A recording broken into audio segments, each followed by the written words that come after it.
Good IMC दोस्तों, स्वस्थ जीवन के उद्देश्य से आईएमसी पेश किया है। इलोकोफ केयर विशेष रूप। इलोकोफ केयर विशेष रूप से तैयार की गई खांसी की दवा है जो हर प्रकार की खांसी और जुकाम से राहत दिलाने में सहायक है। इस आयुर्वेदिक औषधि का कोई दुष्परिणाम नहीं है। ये काली खांसी, पुरानी ब्रोंकाइटिस, निमोनिया, इन्फ्लुएंजा, साधारण सर्दी, दमा इत्यादि में बेहद प्रभावशाली है। सामग्री: हरीत की हरड़, तुलसी, एलोवेरा। इलोकोफ केयर सिरप के लाभ: हर प्रकार की खांसी और जुकाम से आराम दिलाने में सहायक है।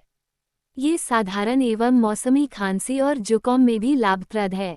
इस आयुर्वेदिक औषधि का कोई दुष्परिणाम नहीं है। ब्रोंकाइटिस और अस्थमा में उपयोगी है।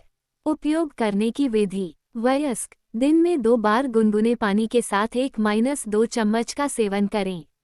बच्चों को दिन में 2 बार गुनगुने पानी के साथ आधा चम्मच सेवन करवाएं। शिशुओं को 5-10 ड्रॉप्स दिन में 2 बार गुनगुने पानी के साथ सेवन करवाएं या चिकित्सक के निर्देश अनुसार सेवन करवाएं।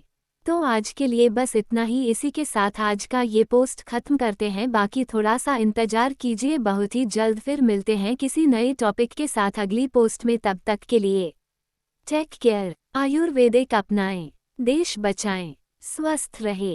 Good IMC. धन्यवाद।